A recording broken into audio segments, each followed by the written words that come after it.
बेटा जब भी हमारे पास लिखा हुआ आता है सॉल्व, सॉल्व का मतलब क्या होता है? Find the value of unknown variable given in equation. बहुत हल्का चल रहा है, नजर नहीं आएगा, ये तो खराब ही है। गिवन इन इक्वेशन, सही है। सॉल्व का मतलब क्या होगा कि आपने अननोन वेरिएबल की वैल्यू फाइंड आउट करनी है जो कि इक्वेशन के अंदर गिवन हो, ठीक है। अच्छा, अब एक्सरसाइज 3.4 के अंदर हमारे पास 25 सवाल हैं। एक्सरसाइज 3.4 का पहला लेक्चर मैं ले रहा हूँ आपका। तो सबसे पहले वो जो 25 सवाल है ना मेरे पास, सबसे पहला काम कि उनको पहचानना है कि भाई हमारे पास ये किस तरह का सवाल है और उसके अंदर किस तरह से सब्स्टिट्यूशन करनी है, ठीक है। तो मैं आपको पहली टाइप लिखवा रहा हूँ। अच्छा, अब ये जो मैं टाइप लिखवा रहा हूँ ये कोई अलग से रूल नहीं है, ये मेरी अपनी बनाई हुई टाइप से, ताकि आप समझ सको कि हमने काम करना है, ठीक है। तो टाइप 1 है कि क्वेश्चन के अंदर रेसिप्रोकल टर्म मौजूद होगी, रेसिप्रोकल टर्म अवेलेबल। अब सबसे पहले तो ये चीज़ सीखते हैं कि भाई रेसिप्रोकल होता क्या है। तो अगर मैं आपसे पूछूं कि हमारे पास एक वैल्यू है 2, तो मुझे कोई बता सकता है 2 का रेसिप्रोकल क्या होगा? रेसिप्रोकल का मतलब क्या होता है कि आपने डिनोमिनेटर को न्यूमरेटर बना देना और न्यूमरेटर को डिनोमिनेटर बना देना। इट मींस इसका रेसिप्रोकल हो जाएगा मेरे पास 1/2। सही है। अगर मेरे पास लिखा हुआ हो x, तो मुझे पता है x का रेसिप्रोकल क्या होगा? x का रेसिप्रोकल हो जाएगा मेरे पास 1/x। अगर मेरे पास लिखा हुआ है 1/√5, इसका रेसिप्रोकल हो जाएगा सिर्फ और सिर्फ √5। सही है। तो हमें रेसिप्रोकल का आइडिया है कि what is reciprocal. Reciprocal means कि आपने टर्म को पलट देना है, उसकी न्यूमरेटर जो उसको डिनोमिनेटर बना दो और जो डिनोमिनेटर है उसको न्यूमरेटर बना दो, ठीक है। अब मेरे पास जो सवाल आएंगे, मैंने क्या टाइप 1 की पहचान क्या लिखी है? मैंने पहली पहचान ये लिखी है कि आपके पास इक्वेशन के अंदर रेसिप्रोकल टर्म मौजूद होगी, ठीक है। रेसिप्रोकल टर्म मौजूद किस तरह से होगी, तो हम चलते हैं और जरा सवाल देखते हैं। जैसे आप सब देखो क्वेश्चन नंबर 2, क्वेश्चन नंबर 1 नहीं, क्वेश्चन नंबर 2 देखो, मेरे पास लिखा हुआ है y minus C upon Y plus C plus Y plus C upon Y minus C is equal to 34/15। अगर आप ये पूरी टर्म पढ़ो, पूरी इक्वेशन पढ़ो, तो अगर मैं बात करूं y minus C upon Y plus सी एक टर्म है, तो इसी की रेसिप्रोकल टर्म देखो इसी इक्वेशन के अंदर मौजूद है, ये पड़ी हुई। अगर आपसे कोई पूछे कि y minus C upon Y plus सी की रेसिप्रोकल टर्म क्या होगी, तो मेरे पास क्या होगी? वो y plus C upon Y minus सी होगी। इसका मतलब क्या हो गया? हाँ भाई, इस इक्वेशन के अंदर एक टर्म की रेसिप्रोकल टर्म मौजूद है। सही है। अभी सबसे पहला काम हम आज इसकी पहचान करना सीख रहे हैं। थोड़ी देर बाद फिर मैं आपको सिखाऊंगा कि सॉल्व कैसे करते हैं। तो पहला काम पहचान करनी है। और मुझे देखकर बताओ क्वेश्चन नंबर 1 से 4 तक में कौन से सवाल ऐसे हैं जिसके अंदर रेसिप्रोकल टर्म ऑलरेडी मौजूद है? क्वेश्चन नंबर 2 में मौजूद है, क्वेश्चन नंबर 3 में अगर आप देखोगे रेसिप्रोकल टर्म मौजूद है या नहीं है? रेसिप्रोकल टर्म मौजूद है। देखो इसके अलावा मेरे पास x minus three upon X plus three, इसकी रेसिप्रोकल टर्म लिखी हुई है x plus three upon X minus three. Question number 4 में लिखा हुआ है square root of t plus 16 upon T, इसकी रेसिप्रोकल टर्म मौजूद है मेरे पास t अपॉन टी प्लस 16। आ गया हो 2 3 4 के अलावा भी अगर मैं बात करूंगा क्वेश्चन नंबर 5, तो देखो रेसिप्रोकल टर्म है या नहीं है? बिल्कुल है। 1/√1 प्लस एक्स, इसका रेसिप्रोकल क्या होगा? आप पलट दोगे तो ये मेरे पास बन जाएगा √1 plus x. Even in question number 6, √3x² plus 1, इसका रेसिप्रोकल क्या होगा? मुझे बताएं। √3x² प्लस 1 का रेसिप्रोकल क्या होगा? 1/√3x² प्लस 1, यही होगा रेसिप्रोकल। तो ये देखो ये लिखा हुआ ऊपर 4 लिखा हुआ है, तो कोई परेशानी की बात ही नहीं है भाई। 4 तो मल्टीप्लाई हो रहा है ना, तो 4 को बाहर कर देंगे तो ये मेरे पास बन जाएगा 1/√3x² प्लस 1। सही है। मुझे बताओ समझ पा रहे हो? ये देखो मैंने इसलिए ताकि आपको पहचान हो जाए। पहले टाइप की मैंने क्या पहचान बताई है कि इक्वेशन के अंदर की रेसिप्रोकल टर्म उसी इक्वेशन के अंदर मौजूद होगी। ये टाइप 1 की पहचान है। अगर मैं बात करूंगा क्वेश्चन नंबर 1, क्या ये टाइप 1 में हो सकता है? ये नहीं हो सकता टाइप 1 में। वजह क्या है भाई?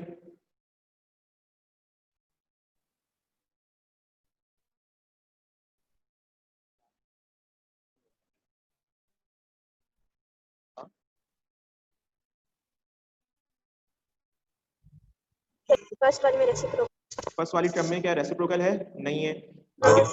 अगर हम बात करें नेक्स्ट क्वेश्चंस की, क्वेश्चन नंबर 7 से ऑनवर्ड्स, मुझे आप कोई एक सवाल बता दो जिसके अंदर आपको ऐसा सवाल दिख जाए जिसके अंदर किसी भी टर्म की रेसिप्रोकल टर्म मौजूद हो। क्या किसी बच्चे को कोई ऐसा सवाल दिख रहा है?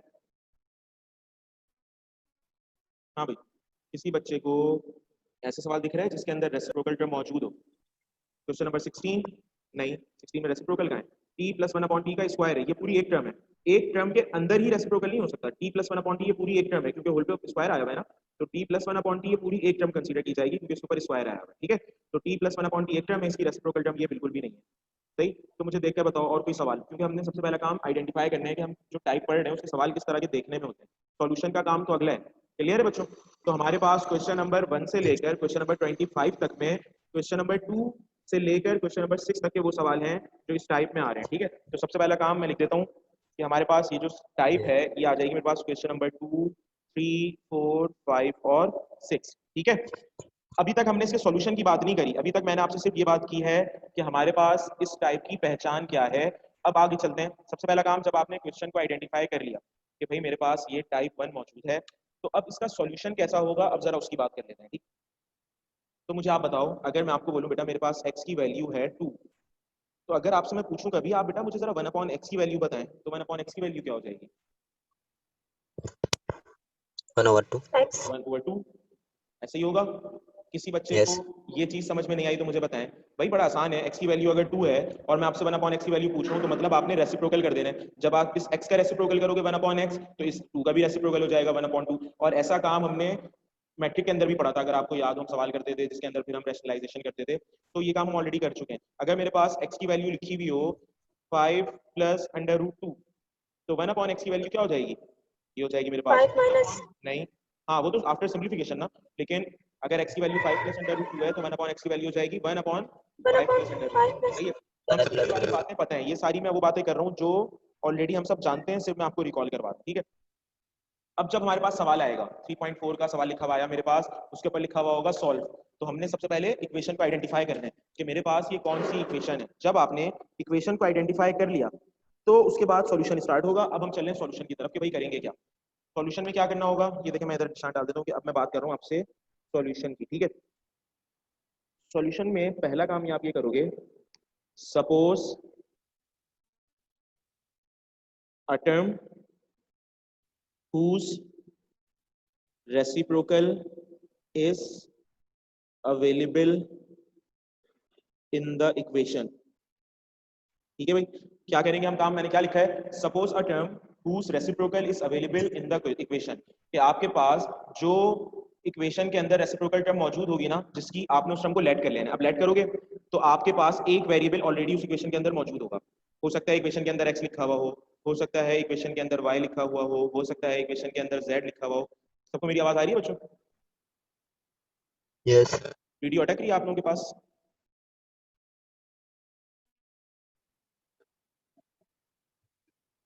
बेटा वीडियो क्या अटक रही है?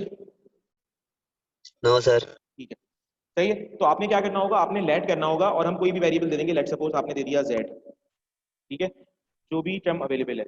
जब z निकाल दोगे उससे आप फॉरन रेसिप्रोकल करके 1/z की वैल्यू निकाल दोगे।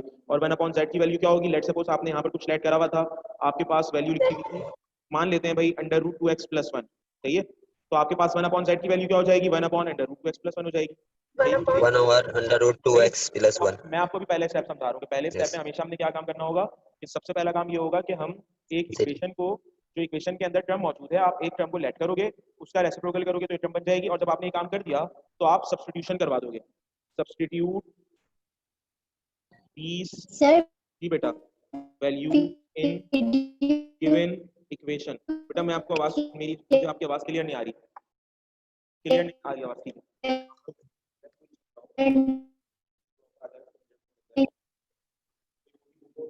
थोड़ी लंबी सी नाम। सही बेटा, ये अभी क्लियर करता हूँ मैं, इसको प्रॉपर करता हूँ तो आपको दिखने लग जाएगा। सही है, मुझे बताओ, जी जी बोलो।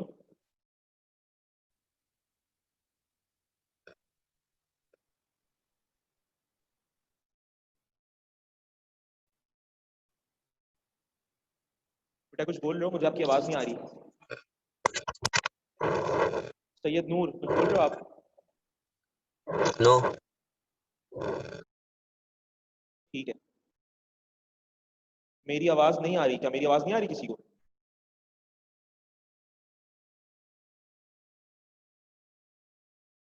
बेटा मेरी आवाज किसी को भी नहीं आ रही?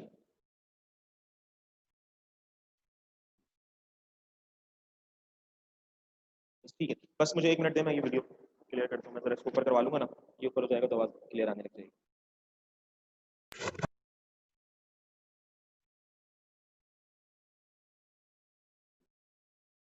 सही है बच्चों, आ रही है मेरी आवाज? अब कुछ क्लियर नजर आ रहा है आप लोगों को? जी सर। ठीक है। तो देखो मैंने आपको क्या बात बताई अभी तक कि भाई हमने लेट करना होगा, और जब हम सपोज करेंगे तो उसके बाद उसका रेसिप्रोकल निकालेंगे, और रेसिप्रोकल निकालने के बाद आप वैल्यूज को सब्स्टिट्यूट कर दोगे। आफ्टर सब्स्टिट्यूशन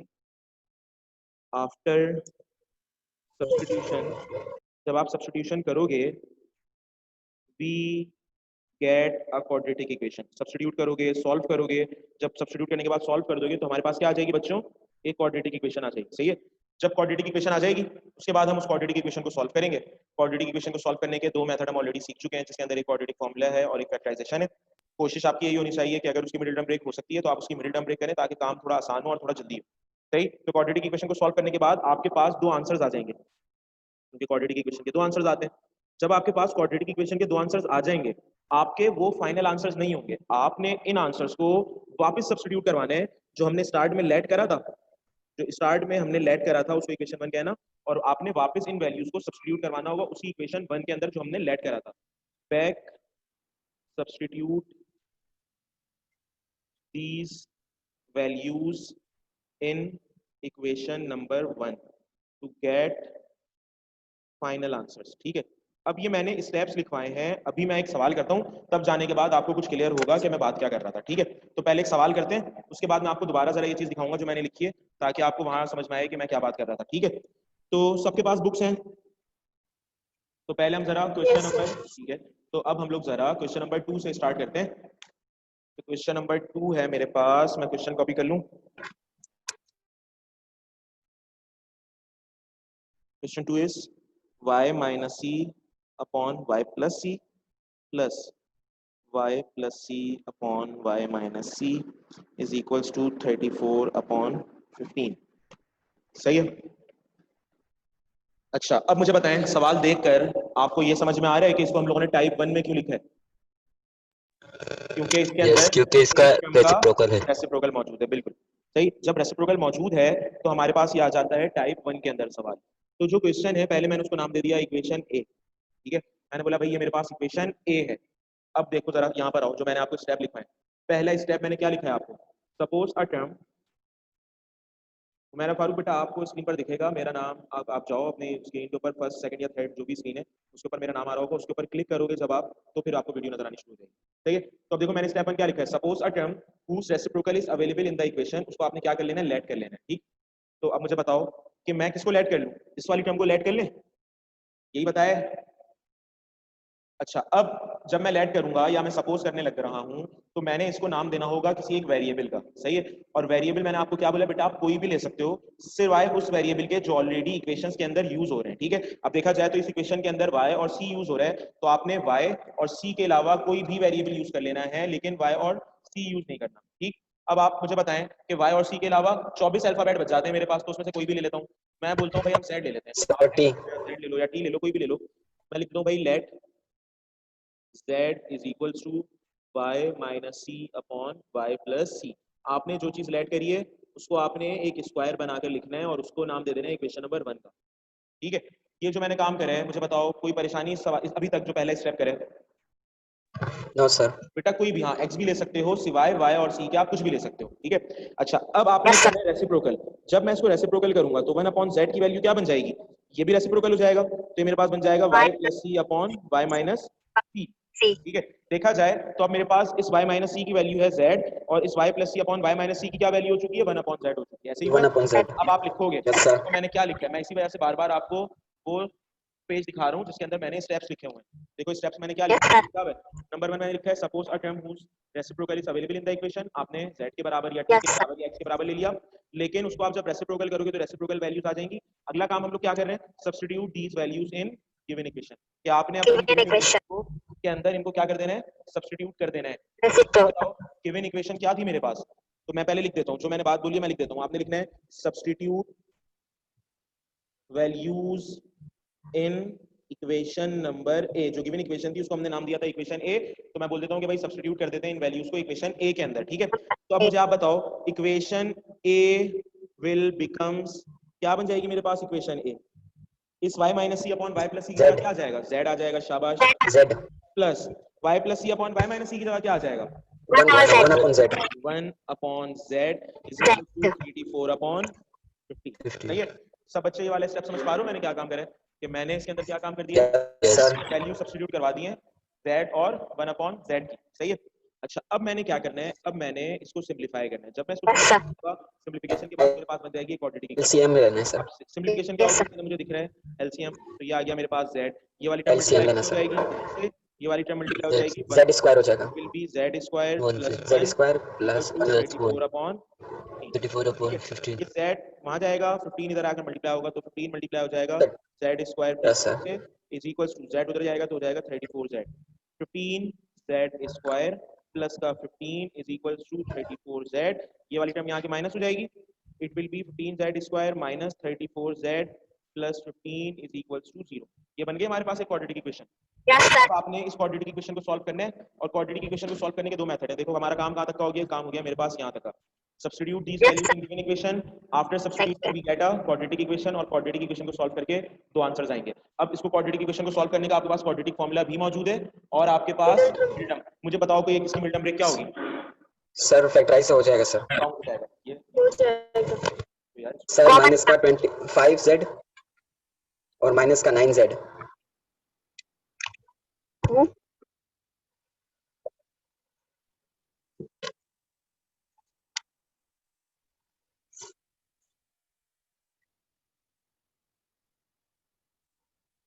हाँ जी, तो इसकी मिडिल टर्म ब्रेक क्या हो रही है भाई मेरे पास 15 मल्टीप्लाई बाय 15, जवाब क्या आएगा सर? हाँ 225 और अब मैंने मिडिल टर्म को ब्रेक करना है और मिडिल टर्म का आंसर आएगा। देखो अब आपको ये इतनी प्रैक्टिस करनी होगी, तो ये मेरे ख्याल से जवाब आ रहा है 25 और 9 माइनस 25z माइनस 9z बन जाएगा 15z square minus 25z minus का 9z प्लस का 15 इक्वल्स टू 0। ठीक है, इतनी चीज कोई परेशानी यहाँ तक? सही है। नो सर 5 निकालेंगे, इन दो टर्म्स में कॉमन निकालेंगे तो सर 5 कॉमन आएगा, 5z 3z 3z minus 5 इन दोनों में मुझे कॉमन दिख रहा है माइनस 3 minus 5 3 equals to 0। तो 5z minus 0 yes 3z minus 5 is equal to Hence नहीं, hence proof क्या आ गया, इसके अंदर क्या हो गया? अब मेरे पास इसके अंदर देखो कितनी टर्म्स हैं, अब मेरे पास इसके अंदर दो फैक्टर्स हैं और ये दोनों फैक्टर्स किसके बराबर हैं, प्रोडक्ट इनका है 0 के बराबर। तो हम एक एक करके इन दोनों को 5z minus 3 is equals to 0, 3z minus 5 is equals to 0। तो यहाँ से मेरे पास 5z is equals to 3, z का जवाब क्या आ रहा है 3 upon 5। सही है, 3 upon 5 काम कर लेते हैं हम यहाँ से 3z is equals to 5, z is equals to 5 upon 3। मेरे पास यहाँ से दो आंसर्स आ गए, एक जवाब आया मेरे पास 3 यस सर और एक आ रहा है 5 upon 3। ठीक है, इतनी चीज क्या मेरे पास बच्चों ये आंसर हो गया? नहीं, मैंने आपको क्या बताया था, मैंने आपको बोला कि हमारे पास जब आता है सॉल्व का तो उसका मतलब होता है इक्वेशन के अंदर जो वेरिएबल है आपको उसके आंसर्स निकालने हैं। तो इक्वेशन के अंदर वेरिएबल था मेरे पास y, यहाँ पर आंसर आ रहा है वो आंसर z का। हमारे पास काम कहाँ हो गया, ये हो गया काम मेरे पास यहाँ तक का। After substitution we get a quadratic equation, solve करके दो आंसर्स आ गए।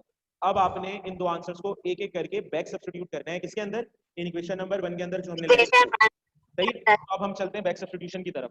तो अब बताओ मुझे कि मेरे पास z की एक वैल्यू आई हुई है 3/5, एक वैल्यू आई हुई है 5/3, एक एक करके काम होगा, दोनों काम एक साथ नहीं हो सकते। तो आपने अब लिखना है put z is equals to 3/5 in equation number 1। पहले आप इक्वेशन 1 को अगेन लिखोगे अपने पास, तो z is equals to y minus c upon y plus c और z की जगह y plus c है 3/5 is equals to y minus c upon y plus c।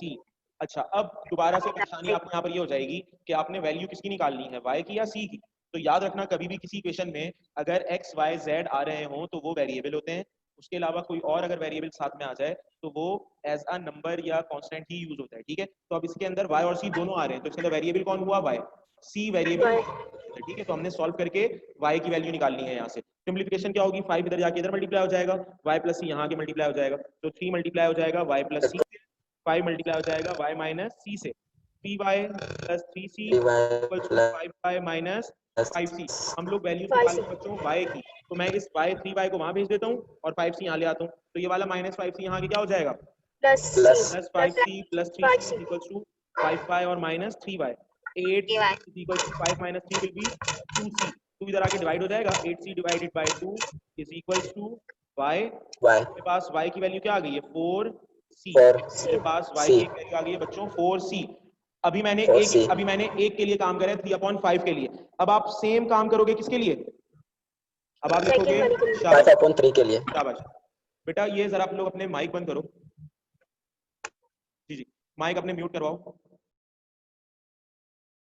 अब हमारे पास होगा put z is equals to 3/5 की जगह आ जाएगा मेरे पास 5/3 इन इक्वेशन नंबर 1। तो अब सेम काम बिल्कुल इसी तरह से हो जाएगा। आप लिखोगे z की जगह 5/3 is equals to y minus C upon y plus C. 3 इधर आके मल्टीप्लाई हो जाएगा, ये इधर आएगा तो 5 मल्टीप्लाई होगा y प्लस सी से, 3 मल्टीप्लाई होगा y माइनस सी। तो 5y plus 5c is equals to 3y minus 3c। हम लोग वैल्यूज निकाल रहे हैं y की, तो यहाँ भेजते हैं 5c वहाँ जाएगा तो 5y minus 3y is equals to minus 3c minus 5c. 5y minus 3y will be 2y is equals to minus 3 minus 5 minus 8c. y is equals to minus 8c upon 2। तो y की value आ गई है minus 4c। y की दोनों values आ गई हैं। आखिरी काम आपने सॉल्यूशन सेट लाजमी लिखना है जो कि आ रहा है मेरे पास 4c और minus 4c। आपके पास ये होगा इसका आंसर। ठीक है।